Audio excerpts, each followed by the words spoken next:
Chers amis, bonjour. Je ris en fait des conneries que je vais raconter, donc c'est déjà bon. Je pense que, enfin, moi personnellement, ça me fait du bien. De raisonner comme ça me fait du bien. Bon, il se trouve que ce soir, Thomas Fersen est en concert et que bien sûr, je n'y suis pas pour changer. Enfin, un jour, ça arrivera, on sait jamais. Mais il se trouve qu'en fait, j'ai plein de choses à rédiger que je pensais mettre sur mon site internet et il est bizarrement absolument inaccessible ce soir. Alors, donc je suis obligée en fait de faire une vidéo. Alors j'ai plein de choses à dire en fait. J'ai plein de choses à dire. J'ai demandé aux députés socialistes de ma circonscription de me donner la possibilité d'aller à l'Assemblée nationale pour visiter, et donc ça va se faire. J'ai les coordonnées et tout. Donc ça, yes. Alors qu'on se rassure, hein, je n'ai pas l'intention de faire de la politique officiellement. Non, mais que je m'explique sur ce point en particulier. Ça n'est absolument pas de ma part une position qui tendrait à éprouver une forme de mépris aux politiques, bien au contraire, c'est pas du tout ça. Mais il se trouve que ma véritable nature à moi, c'est quand même de raconter des conneries pour faire rigoler la galerie. Et donc, je pense que je suis beaucoup plus efficace en ne faisant pas de politique de façon officielle, quitte à raconter toutes les conneries qui m'intéressent, puisque entre les conneries, je dis aussi des choses extrêmement pertinentes, comme vous allez pouvoir le constater. Voilà. Alors, j'espère que je vais rien oublier. Je viens de voir sur un article sur Orange que Laurent Fabius avait annoncé l'apocalypse. Alors, bon, évidemment, c'est une phrase qui a été sortie de son contexte, etc. Enfin bref. Et des gens, ça les amuse. Hein. Enfin, bon. Alors, il faut savoir que l'apocalypse, c'est quand même une nouvelle marque de rouge à lèvres.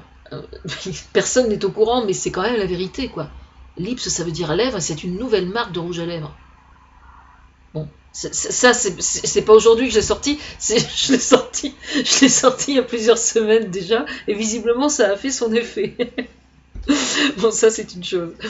Qu'est-ce que je voulais dire d'autre ?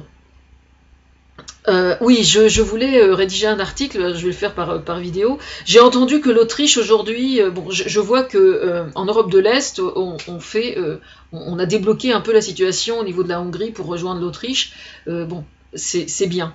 Il paraît que c'est un peu le bazar sur place, d'accord. Alors j'ai entendu les autorités autrichiennes qui considéraient que l'Europe c'était un peu le bordel, quoi, grosso modo. Alors je tiens juste à préciser une chose, c'est que chaque État européen a l'Europe qu'il mérite, d'accord? C'est-à-dire que l'Europe, c'est quand même une entité qui est un ensemble d'États, et chaque État a des représentants européens. Hein. Donc, si l'Autriche n'est pas contente de l'Europe telle qu'elle est, eh bien qu'il ne se prive surtout pas pour tenter de la faire évoluer positivement. Hein. Il n'y a aucun souci, on les attend au virage. Hein. Ça, c'est clair. Hein. En attendant, moi, l'Europe, je compte dessus, et puis je considère que c'est un outil qui est vachement important, qui est super, surtout en ce moment avec ce qui se passe au sujet des migrants. Je vous recommande demain, en fin de matinée, Agora, sur France Inter, est-ce que le phénomène migrant va signer la fin de l'Europe? Enfin, c'était dit comme ça, c'est une provocation de ma part, c'est une provocation qui m'est destinée, je sens bien. La réponse est non.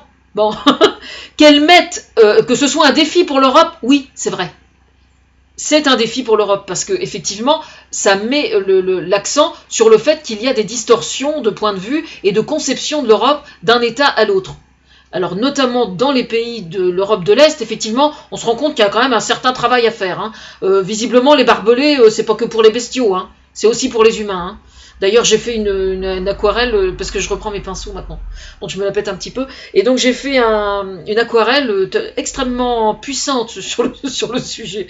Voilà. Alors ce soir, il y a la reprise de On n'est pas couché, et je n'y suis pas. C'est dommage, j'aurais bien aimé y être. Bon, ceci dit, j'y crois toujours, hein. Je veux dire, non, parce que Léa, Léa, elle est, mais alors, hyper compétente, mais sur tout, hein, c'est vrai, elle fait toujours du super travail. Mais alors, côté critique de musique et de film, musique et chansons, ma pauvre Léa. Bon, Yann Moix, je m'attendais à ce qu'il ait une acolyte qui s'appelle Twax, mais ça ferait Moix et Twax, mais non. Apparemment, c'est Léa et Yann Moix. Donc Léa va s'appeler Léa Twax. Voilà. Pourquoi pas. Qu'est-ce que j'avais d'autre à dire? Oui, en fait, j'ai plein d'autres choses à dire. J'ai plein d'autres choses à dire. Je vais essayer de ne rien oublier d'urgent, puisque j'ai plus accès à mon site internet. Alors, il y a aussi le téléphone sonne lundi sur le sujet. En fait, il est extrêmement important de participer à ces émissions-là, parce que ce sont des émissions qui traitent du sujet le plus brûlant aujourd'hui. Alors, tiens, j'ai une super nouvelle à vous annoncer. J'ai écouté en début d'après-midi Denis Chessou sur France Inter. Et alors c'est une émission que j'ai toujours adorée moi depuis très longtemps, mais simplement je trouve pas le temps je peux pas être partout quoi. Donc j'ai pas trouvé le temps je trouve pas le temps d'aller l'écouter. Donc là je l'ai réécouté, ça faisait très longtemps que ça m'était arrivé. Et donc il y avait le Jean-Marie Pelt qui était l'invité. Enfin ils étaient dans le jardin de Jean-Marie Pelt, dans l'est de la France, où il y a les prunes là, les mirabelles. C'était une mirabelle partie. Et donc, comme chacun sait, je suis l'inspiratrice de plein de choses au sein de Radio France, et donc surtout de France Inter. Et donc, on m'a rendu un hommage. Parce que j'ai trouvé une formule hier au sujet de cette photo par rapport à cet enfant de 3 ans qui est mort sur la plage. Et évidemment, cet été, je suis allée me promener sur la plage comme énormément de monde, évidemment. Je suis allée me promener sur les plages ici en Normandie. Et puis, je voyais des enfants qui faisaient des châteaux de sable. Et puis, bon, évidemment, j'en perdais pas une miette, quoi. Je les observais, je les regardais, etc. Et évidemment, hier, ces jours derniers, quand j'ai vu cet enfant qui avait le visage enfoui dans le sable, j'ai pensé à ces enfants-là. Enfin, je veux dire, c'est des souvenirs d'enfance pour tous les gens qui sont allés en vacances à la mer. On voit les enfants en bas âge qui font des châteaux de sable, qui jouent au sable, etc. Et donc cet enfant-là, le visage enfoui dans le sable, moi ça a fait tilt tout de suite. Et donc je sais plus comment j'ai formulé ma vidéo. J'ai donné son nom et puis un château à lui tout seul, voilà, tout simplement. Et donc Denis Chessou m'a rendu hommage cet après-midi dans le formulé de son ressenti par rapport à cette photo, et donc j'ai trouvé ça super intéressant. Donc je vous recommande d'aller vraiment écouter ça, parce que réécouter cette émission-là. Alors moi, Jean-Marie Pelt, en fait, j'ai une relation très forte avec lui aussi, c'était pas un hasard. Hier soir, j'ai fait Silence ça pousse, mais j'ai pas eu le temps d'en parler non plus. Et puis aujourd'hui, c'était le jardin de Jean-Marie Pelt. Et Jean-Marie Pelt, moi, je l'écoutais énormément la décennie passée, quoi. Et parce que c'est vraiment un érudit et d'une intelligence et d'une sagesse absolument exemplaire. Et donc il m'a appris énormément de choses. Et j'avais lu notamment de lui, je sais plus si c'est le titre, c'est terrible, j'ai pas la mémoire des noms, je suis dyslexique. Et entre la vanille et le panda, je crois. Alors la vanille et le panda, ça raconte en fait comment dire, c'est une compilation de récits de tous les découvreurs qui sont partis donc d'Occident pour aller explorer des contrées inconnues, hein, donc au fil des siècles. Et donc il relate l'histoire de chacun d'eux. Et quand j'avais lu ça, j'avais trouvé ça juste absolument passionnant, parce qu'on se rend compte que les gens un peu timbrés comme moi, par exemple, il y en a toujours eu, quoi. Je veux dire, on n'est pas à l'abri, hein. Et non, mais c'est extraordinaire. Moi, j'adore, en règle générale, les gens qui sont passionnés. Quel que soit le secteur. C'est-à-dire, quelquefois, vous allez discuter avec quelqu'un. Tiens, je connais quelqu'un, par exemple, qui a la réputation d'être, je dirais, un ours, quand même, hein, un ours mal léché. Mais il se trouve que c'est quelqu'un que moi, je connais bien, évidemment. Et quand il fait visiter son jardin, il est juste complètement métamorphosé, en fait. C'est que c'est plus du tout le même bonhomme. Et il devient complètement ouvert, complètement perméable à l'autre, etc., etc. C'est-à-dire que dès l'instant que vous avez affaire à quelqu'un qui parle d'un sujet qui le passionne et qu'il connaît très très bien, systématiquement, paf, les fenêtres s'ouvrent et tout devient simple et tout devient agréable. Donc voilà. C'est pour ça que j'aime les gens passionnés en règle générale. Alors donc en fait, je suis en train de réfléchir à ce que je vais faire côté jardin au niveau de la télévision. Et je n'ai pas encore, comment dire, je n'ai pas encore synthétisé mon désir réel. Je connais mes compétences, c'est déjà pas mal, je connais mes compétences, mais je pense que mon désir va être surtout comment dire, bon, en dehors d'un jardin qui nous sera propre et qui pourra éventuellement servir de support pour une émission.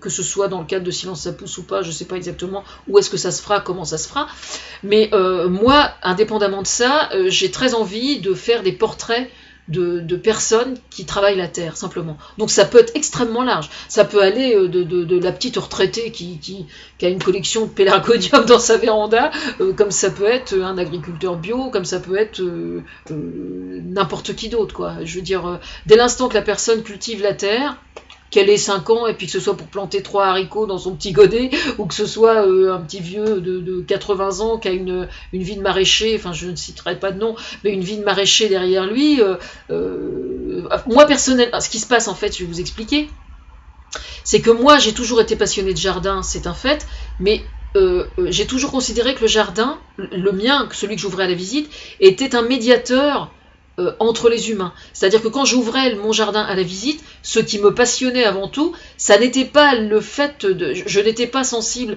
à l'image que je donnais en tant que jardinière, mais plutôt à l'image que je donnais en tant que médiatrice, utilisant le jardin comme médiation. Ce qui n'est pas du tout la même chose. Voilà. Donc, moi, visiter un jardin avec moi, par exemple, je vais pas vous affubler de noms latins, etc. Si je les connais, je les connais. Si je les connais pas... De toute façon, chaque hiver, je les oublie. Non, mais c'est vrai. Et puis, c'est en me replongeant dans les trucs de jardin au printemps, enfin, après les fêtes de fin d'année, que je m'y replonge et que je me remets en route. En fait, c'est ce que j'expliquais à Thomas hier soir avant de me coucher, c'est que le seul obstacle que j'ai, moi, pour faire une émission sur le jardin, que ce soit à la radio ou que ce soit à la télévision, réside dans le fait que je fonctionne exactement comme une fleur. D'ailleurs, je remercie Jean-Marie Pelt et Denis Chessou pour l'engraissement du fumier qui donne la fleur et tout. J'ai bien saisi et je comprends pourquoi j'ai autant de kilos à perdre maintenant, d'ailleurs. Hein, voilà. Et la petite fille, voilà. Merci. Oui, mon problème réside dans le fait qu'en fait, enfin, c'est pas très français ce que je dis, mais mon problème, c'est que j'entre en fait en hibernation au moment où fleurissent les astères. Alors, vous ne cherchez pas à comprendre, hein, c'est comme ça. Je vous demande pas ce que vous en pensez. J'entre en hibernation au moment des astères.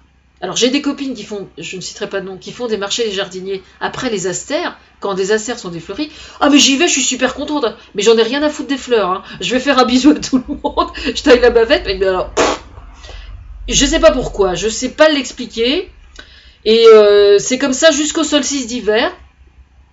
Alors, je sais pas comment on fera, mais je sais pas, on trouvera bien, hein, faut pas s'affoler. Mais c'est extrêmement courant en fait. Hein. Je pense qu'il y a énormément de gens qui sont comme moi, en fait, parce que en fait, on suit comment dire, on a un fonctionnement, une chronobiologie qui ressemble à celle des végétaux. C'est vrai que je suis une assez belle plante, je reconnais. Oh, attendez, et quand on parle de belles plantes, écoutez ça un peu. Le cactus que vous voyez là, j'en ai discuté avec la nana de chez Aldi à Barentin, qui était à la caisse. Je l'avais acheté, étant que ma caméra s'en aille pas, je l'avais acheté 5 €. Le cactus, il fait 1 mètre, hein, plus d'1 mètre, hein, 5 €.